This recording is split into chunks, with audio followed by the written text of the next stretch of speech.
జనసేనాని Andhra Pradesh deputy CM Pawan Kalyan గారు తన పొలిటికల్ కెరీర్లో ఇప్పటిదాకా ఇచ్చిన స్పీచ్లన్నీ ఒక ఎత్తు, నిన్న తిరుపతిలో వారాహి డిక్లరేషన్ యాత్రలో తన ప్రసంగం మరొకెత్తు.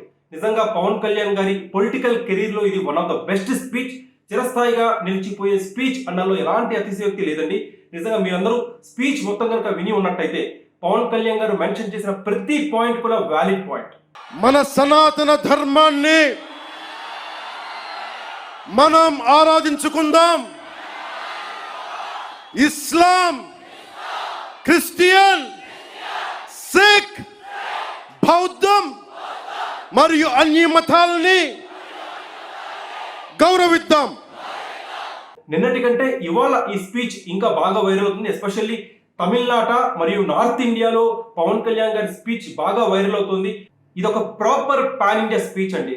రాహుల్ గాంధీకి కౌంటర్ ఇవ్వడం అనేది ఇంగ్లీష్ లో ఇచ్చారు. When the honorable opposition leader Sri Rahul Gandhi says Ayodhya ceremony, when he compares to it as a Nachigahan Sabha, none of the Sanatani Hindus should not get hurt. We have to be happy about it. And you want the votes of all the Sanatani Hindus to get into the power, to be a political leader, to be in the opposition. And you want all the votes of Sanatani Hindus. But you don't respect Lord Rama. You might hate Modi ji. You might hate us. But don't you guys dare to talk about Lord Sri Rama. Tamil Nadu deputy CM Udhayanidhi స్టాలిన్కి counter తమిళ్లో ఇచ్చారు. சனாதன தர்மத்துக்கு இந்த மாதிரி பேச்சு எப்படி இருக்குன்னா, எனக்கு தமிழில் சொல்ல தெரியல இந்த போயம், பட் தெலுங்குல சொல்கிறேன் சார். முடிச்சா இது தமிழில் ట్రాన్స్లేట్ பண்ணி கேட்டிங்களே. రాహువు పట్టిన పట్టు ఒక సెకండ్ అఖండమైన లోక బాంధవుడు అసలు లేకుండా పోతాడా? మూర్ఖుడు గడియారంలో ముళ్ళు కదలనీకుంటే ధరాగమనం అంతటితో తల కింద అయిపోతుందా? కుటిలాత్మల కూటమికి ఒక త్రుటి కాలం జయమొస్తే విశ్వ సృష్టి పరిణామం విచ్ఛిన్నం అవుతుందా? తనుచు లోకమేకంగా దారి కడ్డంగా నిల్చుంటే నా జాతి ప్రస్థానం పరిసమాప్తం అవుతుందా?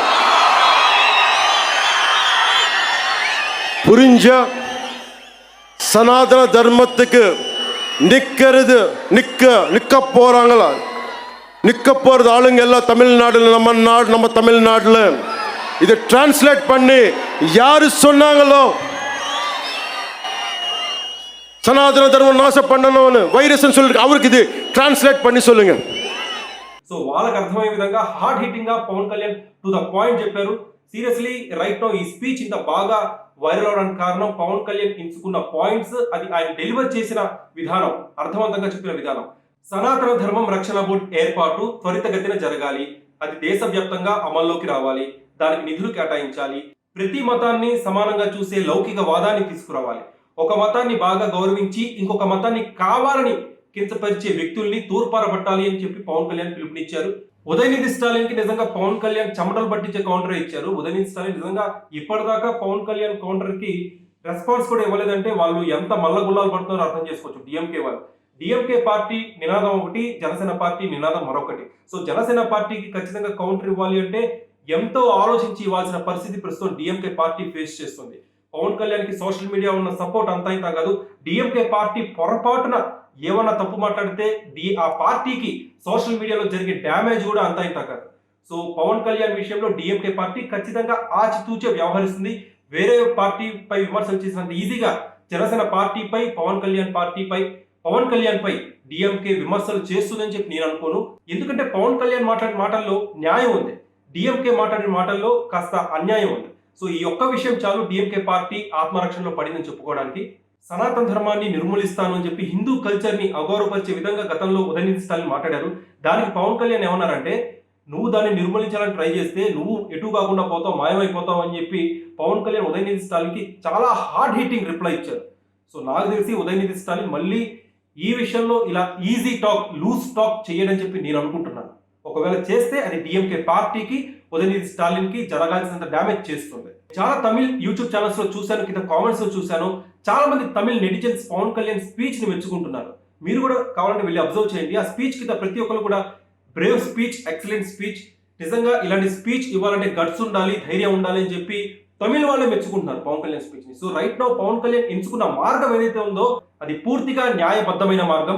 సెక్యులరిజం అనేది వన్ వే కాదు, టూ వే అని ఏదైతే పవన్ కళ్యాణ్ స్టేట్మెంట్ ఇచ్చారో, నాకు తెలిసి భారతదేశంలో ఇలాంటి స్టేట్మెంట్ ఇచ్చిన లీడర్ ఎవరు లేరు.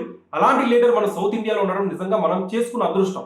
ఇందులో రాజకీయాలు ఉండొచ్చు కాక, కానీ పవన్ కళ్యాణ్ ఎంచుకున్న మార్గం ప్రతి ఒక్కళ్ళు కూడా హర్షించదగ్గ మార్గం. రైట్ నౌ అది ఎస్పెషల్లీ హిందూస్ కి మచ్ నీడెడ్. మరొకసారి ఇంకెవరైనా సరే మన హిందూ దేవుళ్ళ గురించి కానీ మన కల్చర్ గురించి కానీ తప్పుగా మాట్లాడాలి అంటే, అరే జనసేన పార్టీ అనేది ఒకటి ఉంది, జనసేన నాయకుడు పవన్ కళ్యాణ్ ఉన్నాడు, అతను ప్రశ్నిస్తాడు అని చెప్పి ఒక భయం అయితే పవన్ కళ్యాణ్ సృష్టించగలిగారు. ఆ విషయంలో పవన్ కళ్యాణ్ మనం అప్రిషియేట్ చేయాలి. కంగ్రాచులేషన్స్ పవన్ కళ్యాణ్. ఈ విషయంలో పవన్ కళ్యాణ్ కి ప్రతి ఒక్కళ్ళు కూడా ఎవరైతే జనసేన పార్టీని సపోర్ట్ చేస్తారో ఆయనకి అండగా నిలబడాలి. ఎందుకంటే పవన్ కళ్యాణ్ ని వెనక్కి తోసే శక్తులు ఇప్పటికి మనం చూస్తున్నాం. సోషల్ మీడియాలో చాలా శక్తులు పవన్ కళ్యాణ్ ని కించపరుస్తున్నాయి, ఆయన మాట్లాడిన ప్రతి మాటని వక్రీకరిస్తున్నాయి. సో అలాంటి శక్తులు పవన్ కళ్యాణ్ అడ్డుగా నిలిచినా సరే పవన్ కళ్యాణ్ కి ఈ మార్గంలో అండగా నిలవాల్సిన బాధ్యత ప్రతి ఒక్క పవన్ కళ్యాణ్ సపోర్టర్ కి ఉంది. సో ఈ విషయంపై మీరేమనుకుంటున్నారు? అసలు ఉదయనిధి స్టాలిన్ కి మద్దతు ఇచ్చే వాళ్ళు ఉంటారా? పవన్ కళ్యాణ్ కి మీరెంత మద్దతు ఇస్తున్నారు? కామెంట్ సెక్షన్ లో పంచుకోండి. పవన్ కళ్యాణ్ నిన్న డెలివర్ చేసిన తిరుపతి స్పీచ్ మీకు ఎలా అనిపించిందో కూడా కామెంట్ సెక్షన్ లో పంచుకోండి.